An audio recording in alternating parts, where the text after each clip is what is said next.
Thanks for joining us on This Week in Jacksonville Business Edition. As you know, our podcast, we focus on economic growth and development. And this is pretty exciting. We're talking about First Coast Real Estate Partners closing its first fund. And with us as our guest today is William Studebaker, who's an expert on some of these things that I'm going to have to pull on. Okay, help explain this to me. So by way of introduction, William, thank you so much for being with us. Just tell us a little bit about your background, and then we'll get into exactly what First Coast Real Estate Partners is.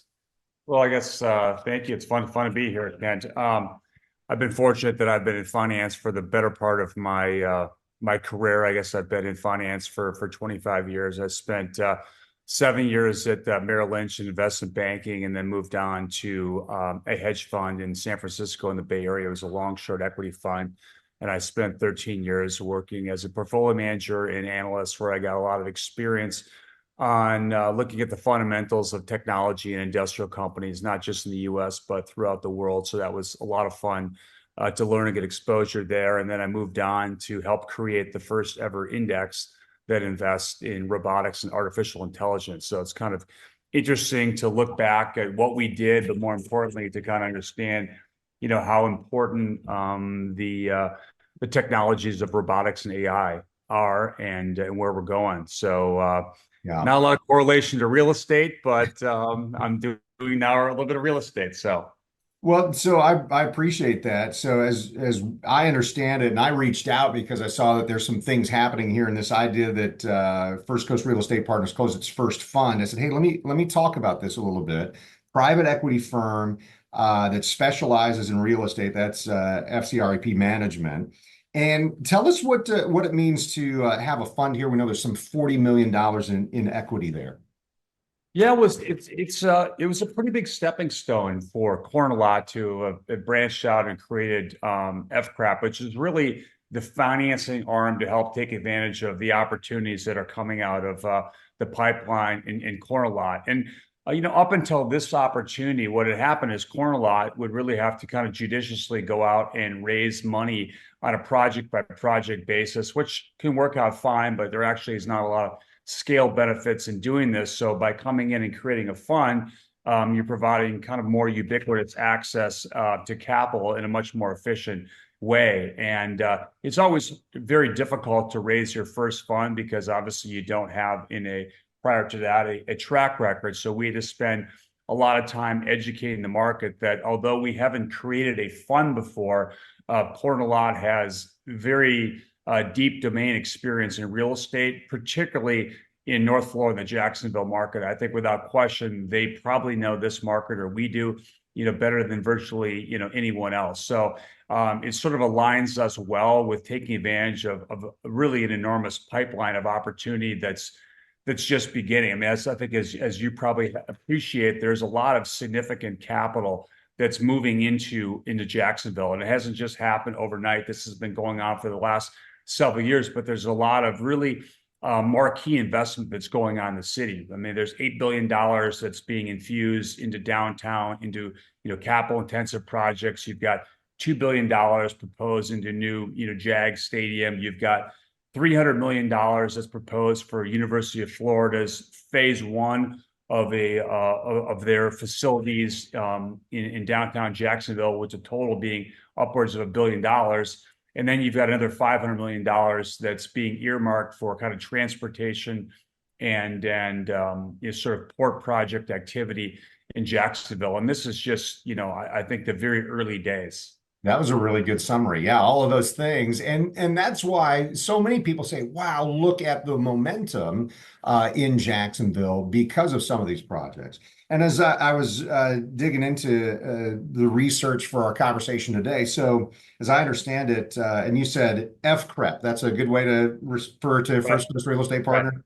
It sounds bad, but equity real estate partners. Launched just a year ago, and as I understand it, underwriting the development of low basis, ground up multifamily communities within the Jacksonville metropolitan area there. So does that help characterize for folks that you're asking to invest in the fund? Hey, here's why, and here's how that money is going to be targeted. Right. So we were fortunate, I guess, corner lot is that we had a pretty strong definition of where we're going to go invest. Usually when you invest in a real estate fund, more often you're giving the sponsor a blank check, and that they're going to go out and make the investments. And there's obviously a lot of risk that's involved in real estate because you have to make sure it's on time, on budget. You never know about what could happen with permitting and zoning. Obviously, that creates a lot of complications. I mean, I spend half of my time in California and half the time in Florida. I could tell you in California, it's a much different process that is in Jacksonville. And Jacksonville has a very unique situation because there's only one jurisdiction or governing body, about 17 individuals that administer all the zoning entitlement requirements.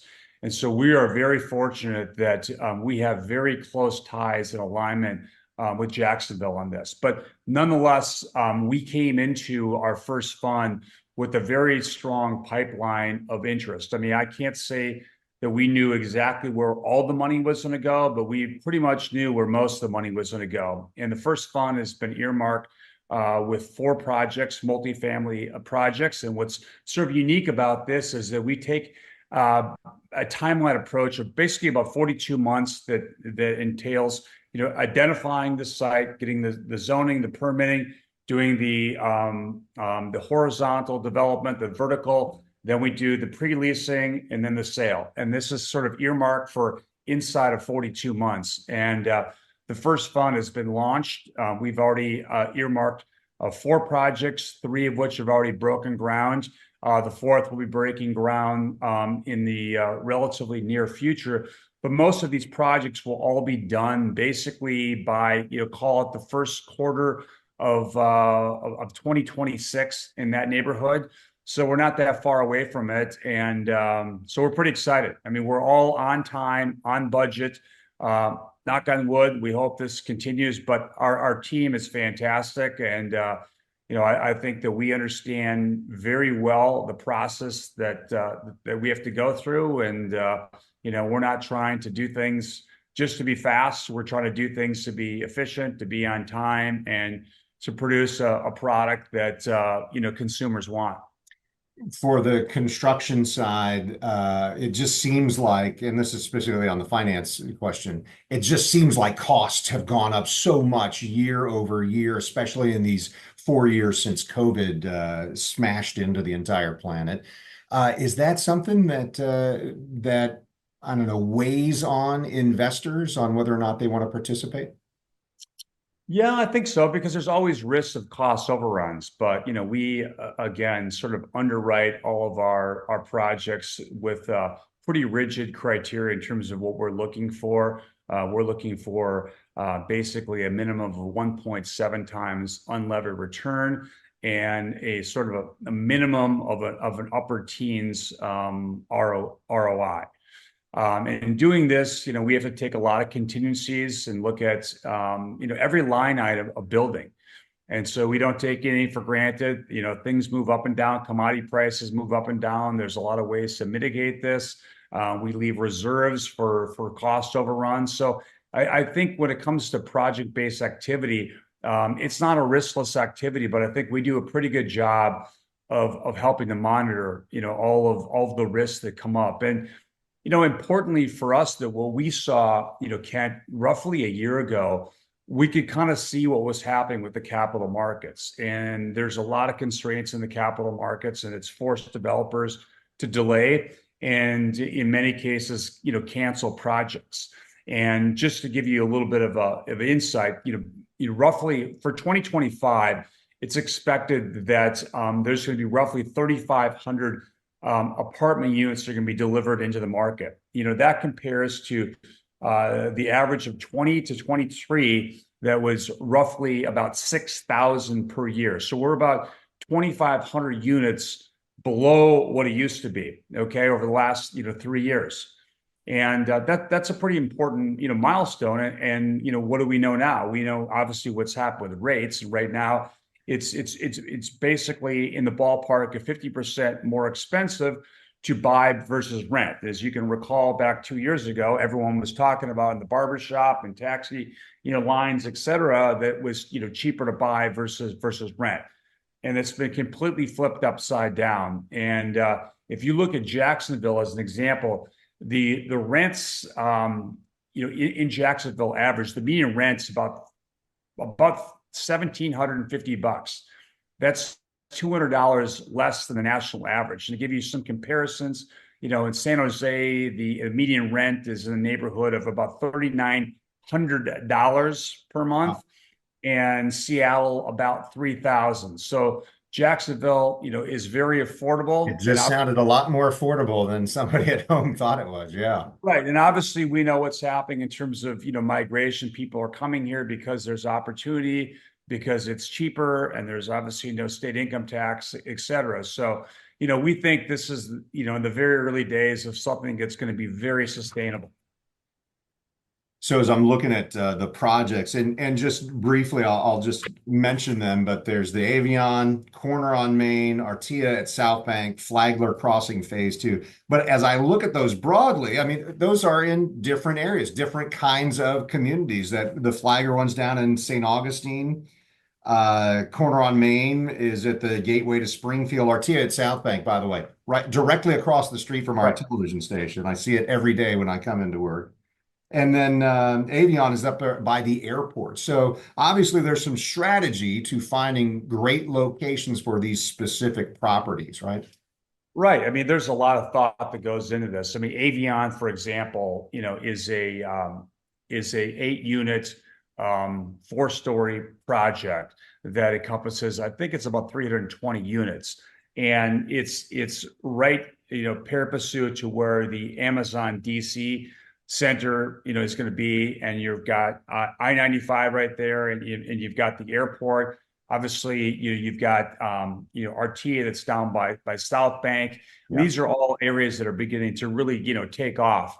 And I think what really what Cornlot is really good at is identifying kind of where the puck is going. And there is a lot of activity that's going on here in these markets.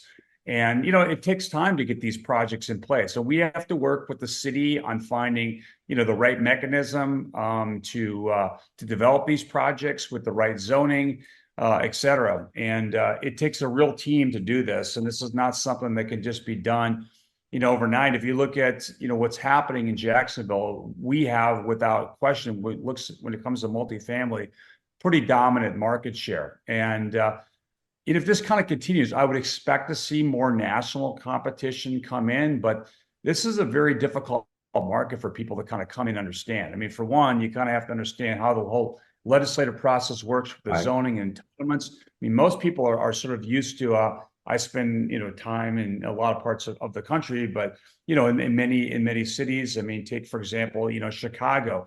The zoning and entitlement in downtown Chicago is very different than it is in Jacksonville, not to mention, you have all the suburbs outside of Chicago that all have their own governing jurisdictions. And whereas, again, Jacksonville is very unique because there's only one governing body that sort of pays attention to this. Yeah, is that an advantage for Jacksonville that there is just that one governing body? Yeah, I think without question, especially if you know how to navigate it, because it eliminates a lot of bureaucracy and also provides for a lot more scale. I mean, to be able to do things when you're looking at things from a more holistic perspective. But again, imagine you're doing all these projects. If you talked about where we're located, with Avion, which is way north of the city, you've got, Artia, it's a little bit, south and west, and then, St. Nick's is a little south and east, and then you've got, First and Main is kind of right in the middle.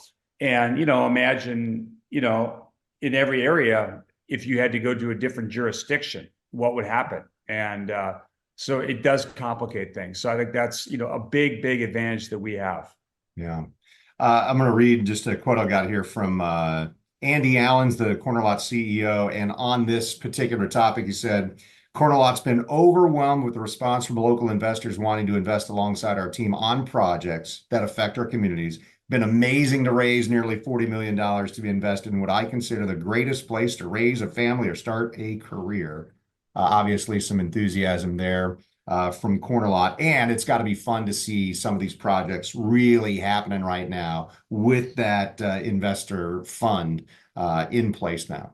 Well, it's a pretty powerful statement that Andy's making. And I was joking with Andy. I think he should run for governor of Florida, or definitely at least mayor of Jacksonville. But I think what Cornlot's doing that's really pretty exciting. It's really helping propel Jacksonville into kind of more of the national stage. I mean, this has been a very tertiary city, very tertiary opportunities. Not a lot of people have known about it. Our first fund has been a little more tailored and focused to those in Jacksonville and North Florida area that tend to understand the dynamics of North Florida. Obviously, we know it's very different, North Florida versus South Florida. And who better understands that than the people that are there? So we have had a very warm and welcoming response from local investors. And Kent, what I think is definitely going to happen is more and more awareness is going to happen overnight. It is already happening. Imagine, look back 10, 15 years ago, what happened in Austin. Austin was not a very well recognized kind of national city, if you will. It was sort of a College town.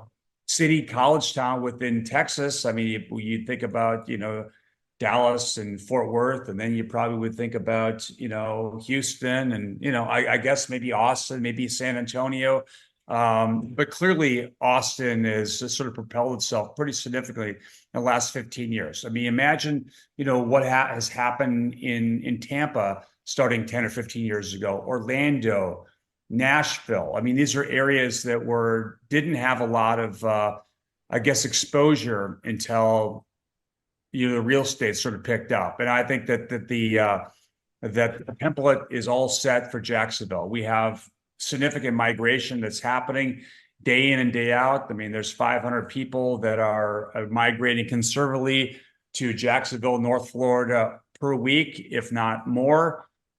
We have a strong base of employment. While not a lot of Fortune 500 companies, there are four. There's a lot of smaller kind of SME sort of organizations that are here. And I think this is only going to continue to grow as the city grows. I mean, we've seen what's happened in areas, like in Ponte Vedra and Atlantic Beach and other areas of the city that have really, kind of taken off with the, infiltration of people from the Northeast in particular that come to Jacksonville, that if they came 3, 4, 5 years ago, they were alarmed at how cheap it was. I mean, now in those areas, while it might be cheap relative to a few of these other areas or cheaper, it's certainly, the value has increased pretty significantly. And again, I think this is only going to happen. I had the fortunate opportunity to have been in Denver in the early 90s, just at the time that they were sort of revitalizing downtown. And that started with